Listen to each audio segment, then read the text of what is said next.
Hi everybody, I am in the greenhouse today. It's been a while since I've spent any time in here. I was gone in Virginia for almost 2 weeks, about 10 days. So when I got home, I did a walkthrough and I was going to shoot some video then, but it was really gray out. It's kind of gray out today too, but I thought I would show you some of the stuff that's going on in the greenhouse. A word of warning, I am probably the least organized grower of orchids that you know. So you'll see some mess along with the orchids, and that's just the way it is. So I hope you enjoy it today. Here we are on the east side of the greenhouse. I have a number of hanging plants that are going down this table. I've got a table that's meant for a workspace that is really just a catch-all sort of area. And there are actually a number of things that are blooming over here. This is one guy. I picked this up from Andy at Andy's Orchids, and I had originally intended to sell it, but then it came into bloom and it's very cute, and it also smells really good. This is Encyclia radiata. I'll get you a close up on that flower. Really pretty. It smells like vanilla and it stays in bloom for quite a long time. This guy is growing in a basket, and you can see it's really overgrown. There are a ton of roots going all over the place, but that's okay. He's really happy. I try to keep him pretty well watered, and he can always use more water because he's really filling up that basket at this point. And I noticed down here, and it's too bad, he's starting to fade out. This is a Pleurothallid chloroluca. So the luca means white, chloro, I wonder if that has something to do with yellow, but great bunches of flowers. If you haven't grown Pleurothallids before, one of the cool things about them is that the flowers come right at, oh, let me get in there we go. They come right at the base of the leaf. Sometimes it's a single flower, sometimes it's a bunch of flowers, sometimes it's a chain of flowers, but they're really interesting. These are a bunch of Kokedama that I put together a few months ago now. When Kevin and I were in Japan, we saw some of these, and they were covered with all kinds of neat little things, some orchids, some other stuff also. Here I've got, I believe, I did have some labels on these at some point. Promenea, that's what I think it is. And then this is some kind of little viney dude. Oh, it must be a peperomia, because look, there it is, it's in bloom. That's really cool. Yeah, and they've been doing really well. They dry out pretty fast. I wish they didn't dry out quite as fast as they do, but everybody seems to be doing well. This one has a Dracula Lotax on it, and that is some kind of little Pleurothallid. Anyway, it was an experiment, and so far the experiment has gone really well. One thing I did find out though, notice how you can't really see what these are wrapped in, but it's actually fishing line. I tried wrapping, oh, here we go. I tried wrapping them in jute. Here's one, so I can get my hand in here. I tried wrapping them in jute, and then I was hanging them from the jute cord because it's a nice all-natural cord. I figured that it would age and look pretty over time. Well, it does age okay, but because it stays wet too much of the time, it completely disintegrated. Fortunately, I was able to get everybody repositioned before they just let go and ended up on the ground. So not that big of a deal. So I'm going to go in. See, I haven't really gone through here. There's one not so great looking leaf, but I won't cry about it because I've got flowers. So here's one that's a chain of flowers. Isn't that beautiful? Here's what it looks like as it's coming into bloom. And then as it's doing its thing. And these guys, oh, we've got a bunch of them. These guys will stick around for quite a while. Now let's see if I can find the tag on that guy. That is Pleurothallid gomezii.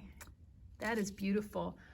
You know, I don't grow a ton of these larger Pleurothallids, but a lot of them do have spectacular flowers. One thing to watch out for, and here's the guy I was going to refer to.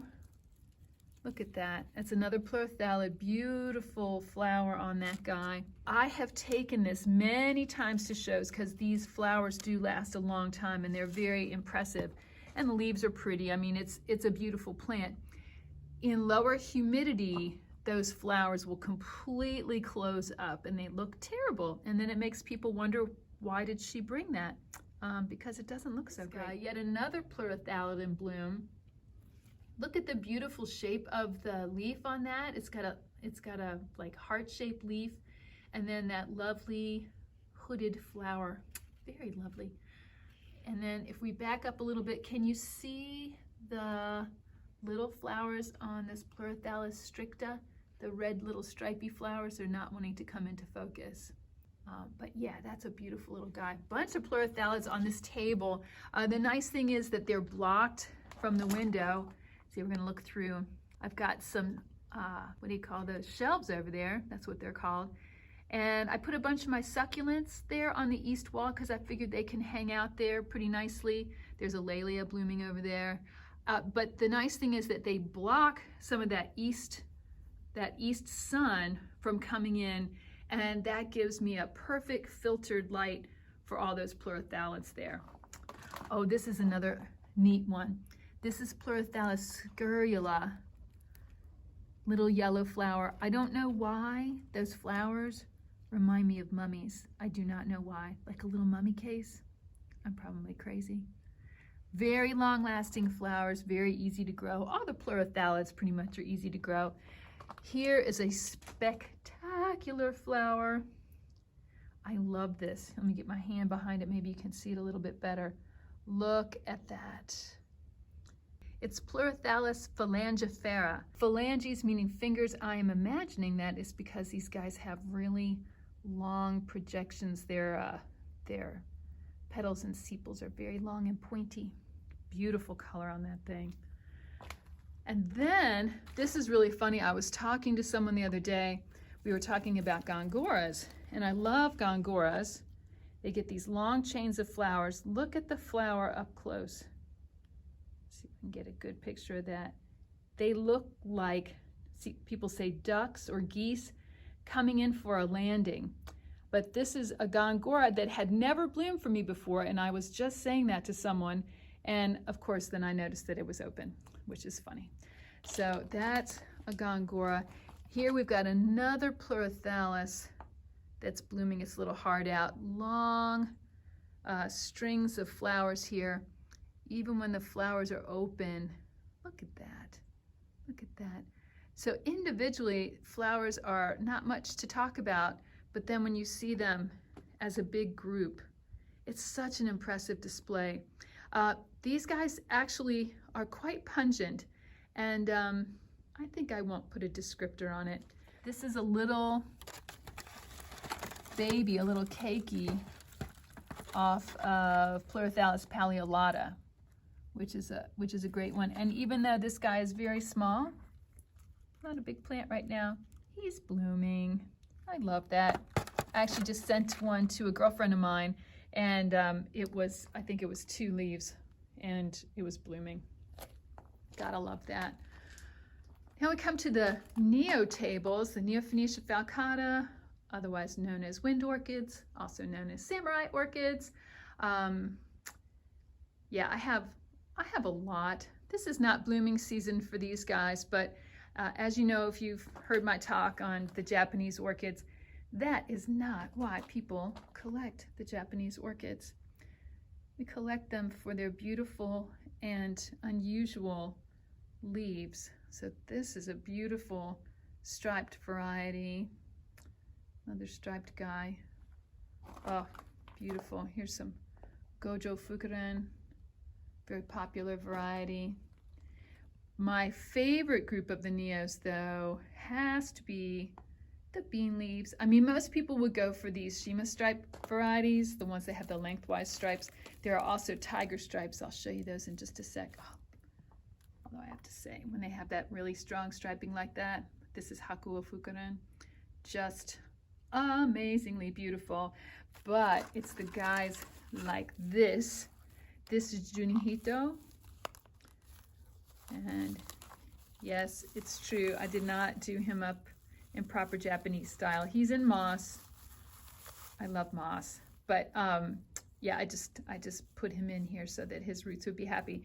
But these bean leaf types, they stay a little bit shorter. Their leaves are a little bit fatter. And I love the way that they look. And this one has those pointy leaves, really a beautiful one. And when I picked him up, I noticed yet another Pleurothallid in bloom. Boy, I didn't even realize how many I had in bloom right now. Look at that. The chains of flowers, just so pretty. This guy right here is Kaiomaru. He is another bean leaf. I picked him out special when I was in Japan. As soon as I saw him, I knew I had to have him and keep him for my very own. Look at how, he's very tall for a Neophonetia. And that it just makes him look so impressive. And you look up close, look on the axis. That's just so beautiful. You can see where he's bloomed in the past, and actually, let me see if I can get my fat little finger in here. Right here, so the third leaf margin down, let me see if I'm lying. 1, 2, 3. Oh, I'm lying. That's the fourth leaf margin down. Or maybe he's just growing really fast right now. But that right there, where you see that little thing sticking up, that's where the flowers come on the neos. It's in the leaf axil. So if you see something happening down at the base of the plant, you know that's either a new root or a new growth. But if you see something happening up here, usually, like I said, of course, the one time I show you is the one time, it's a lie. But it's usually the third leaf margin down. You'll see that little something something happening right there, and that's where your flowers will come out. So again, that's Kaiomaru, one of my favorite guys. So we'll come down here, see a few more beautiful neos. I actually have neos over to the right hand side too, but if I swing you around, I might give you motion sickness. So we'll just stay on this side, and I'm going to show you. I know that in here I've got some tigers as well. Let's see. Here we go. Here are a couple of guys. This is Kishu Hakusetsu. So Kishu Hakusetsu is a tiger, which means that it has variegation going across the leaf. No, that is not an illness. It is not a virus. It is not a sign that there are bugs there. That is just inherent to some of the different types of Neophonetias. It does take some getting used to. I have to say, when I first saw them, when I was first doing neos, they were not my favorite, but they're great growers. They bloom really easily, and you get variegation on the leaf. So I really love them now. All right, I'm going to take you over here and show you one of the most popular bean leaves, and this is Koroshinju. Koroshinju is a tiny little guy. You can see because there's my big fat thumb, and here's tiny little Koroshinju.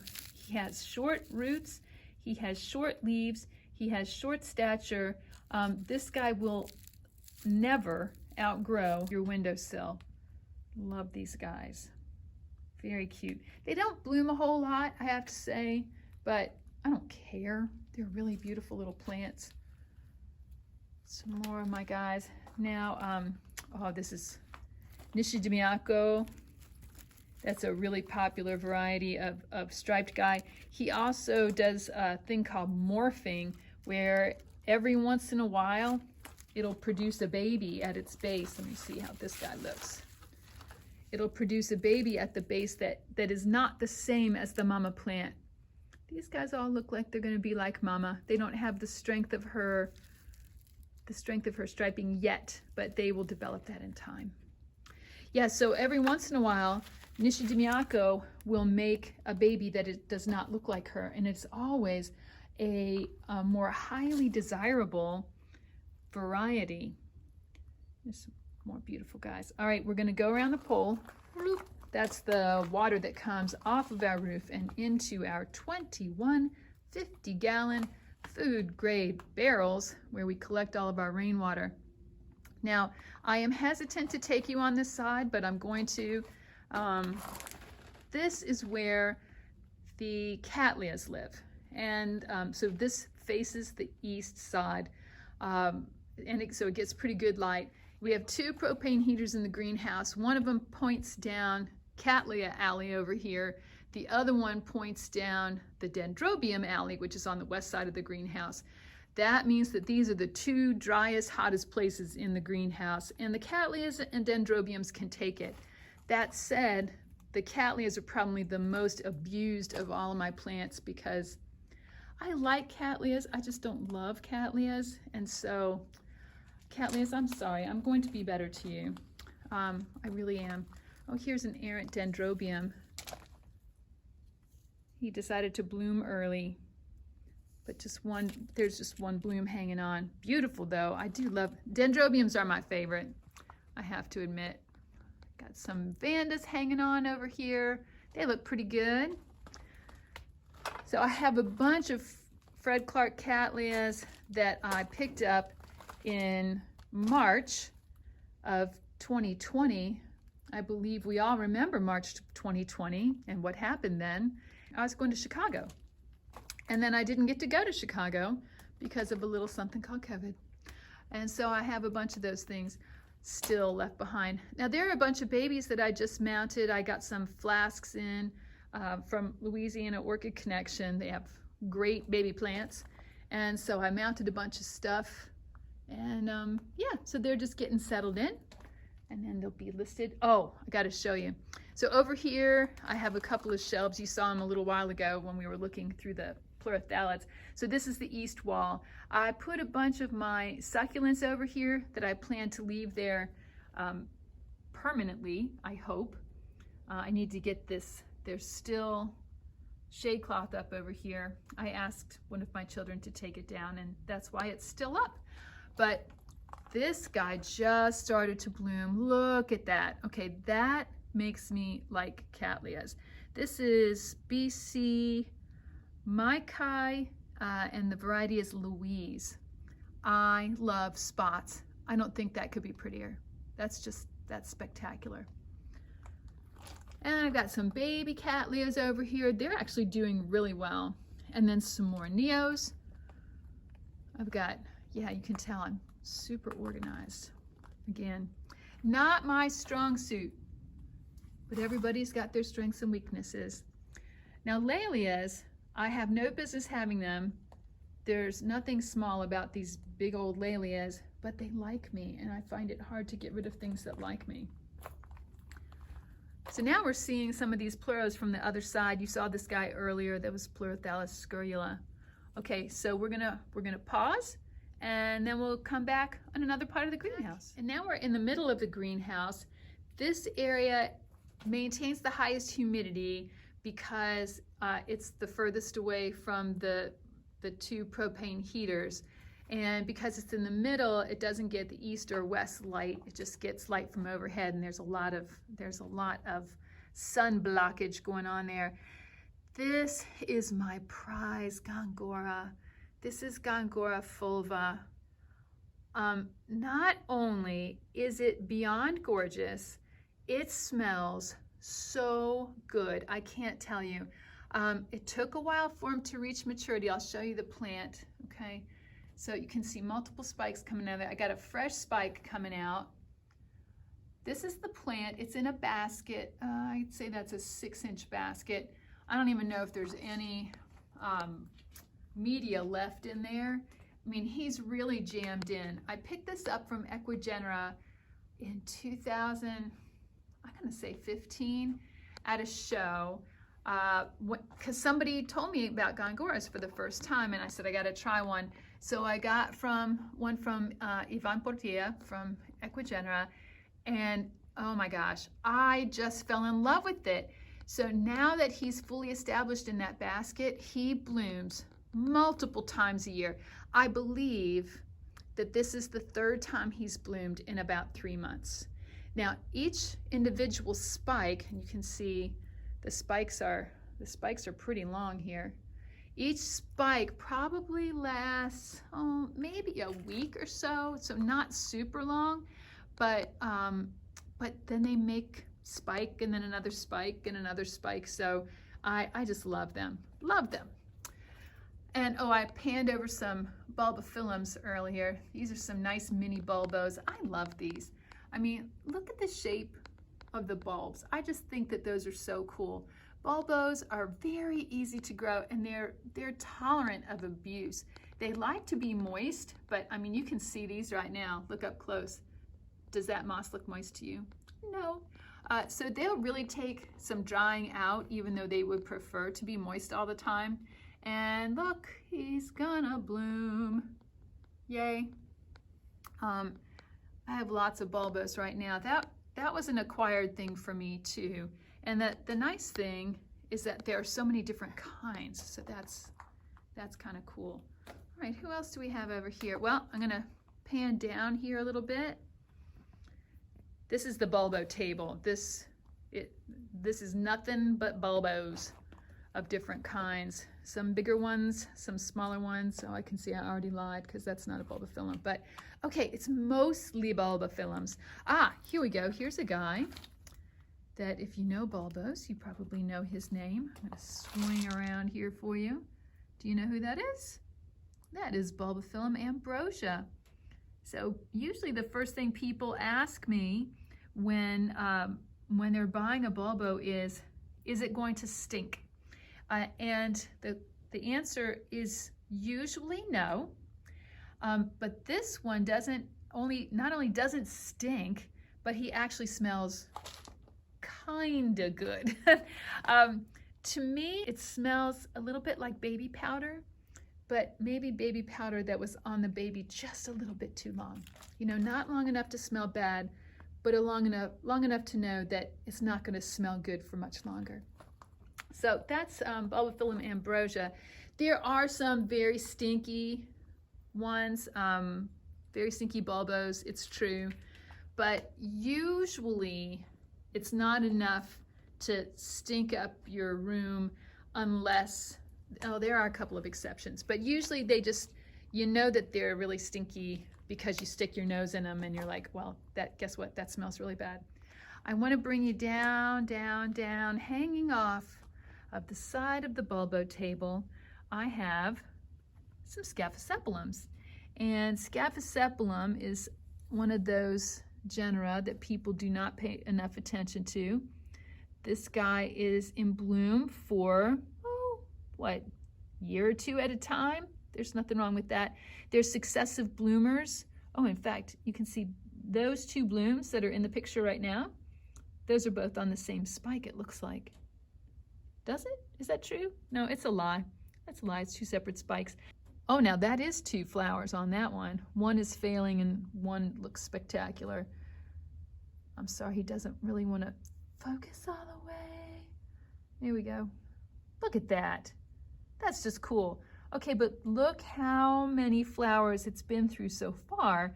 And it's not done because if we look at the tip, let's see if it'll focus on my finger. We've still got more buds coming. That's what I love about Scaphosepalums. I mean, not only do many of them have really cool flowers like this, but then they bloom for forever and ever. Some of them have really showy flowers, and then some of them have less showy flowers. So I had to do the swing about here because look at this thing. Another one of the showy Pleurothallids. Boy, they're really showing off for you guys today. Oh, and then Masdevallias. I actually just gave a talk about Masdevallias last night to the Atlanta Orchid Society. A bunch of really great growers down there and very knowledgeable people. So anyway, I was talking about the Masdevallias. Boy, there's what is not to like about this group? Look at the color on that and the size of the flower. 2 or 3 months of looking at that, who wouldn't want that? The Masdevallias, they like intermediate to low light, more closer to low, I would say. Low light, intermediate temperatures work great for them. Keep them moist, and that's it. I mean, and you can have that. Oh, look at this sweet little thing. the Draculas. So Draculas and Masdevallia is very closely related. Look at that little face, the little monkeys. So Draculas, when you hear about the monkey face flowers, that's who they're talking about. And there are a bunch of different species.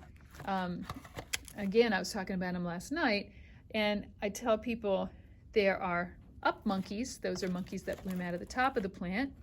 And down monkeys, those are ones, I don't have any blooming right now, but those are the ones that bloom out of the bottom of the plant. And they're little monkeys, like this. They're big monkeys, like Dracula vampira, which again, nobody else in bloom right now. And light monkeys and dark monkeys. So this is an up monkey, light monkey, and small monkey. Gotta love that. This is another Scaphosepalum. Now, the last guy we saw had quite big flowers for a Scaphosepalum. This one has little flowers, but multiple in bloom at the same time. That's the trade-off. It's still a successive bloomer, and you can see how many flowers have already been there before. And this one kind of blooms up.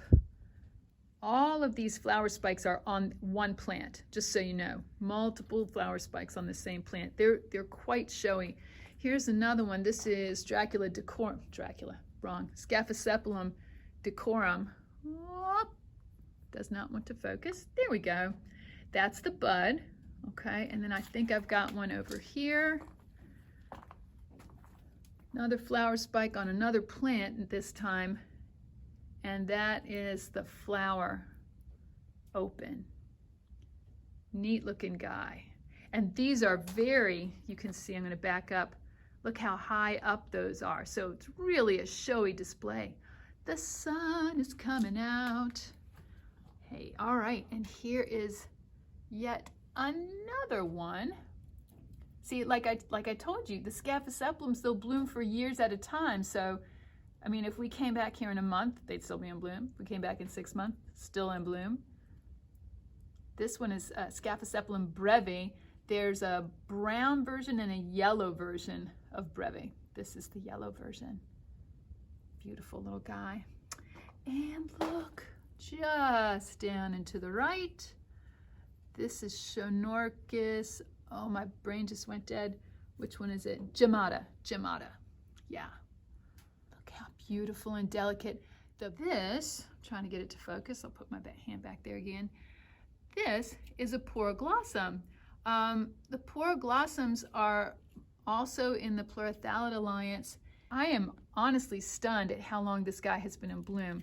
So this is Sergii. He has been blooming at least a month, maybe even like 6 weeks. I don't expect them to bloom for that long, and it's just been wonderful. There's a mounted Neophonetia. Pretty guy.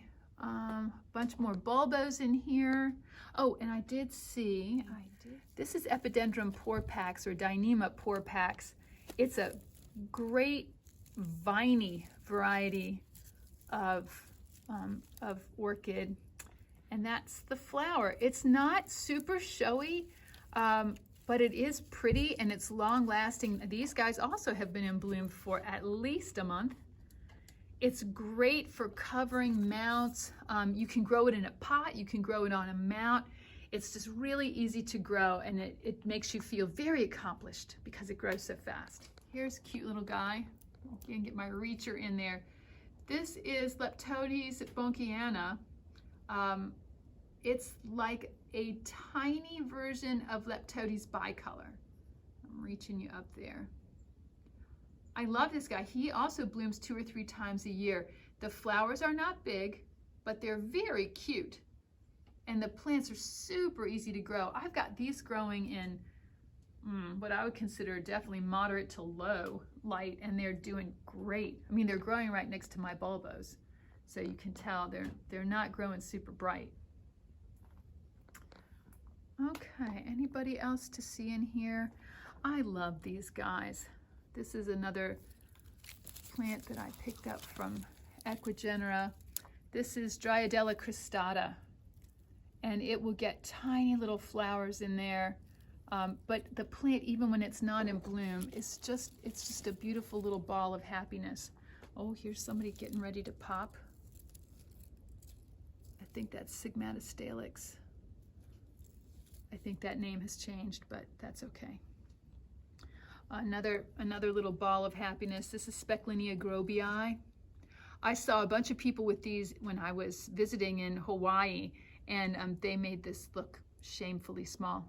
And they were covering big pieces of cork, like giant pieces of cork. So very easy to grow no matter where you are. Okay, let's do one last quick sweep of some of my mounted stuff, and maybe in a couple of days I'll take you down Dendrobium Road. We'll see what's going on there. So for now, from me and the Scaphosepalums, we'll say see you later.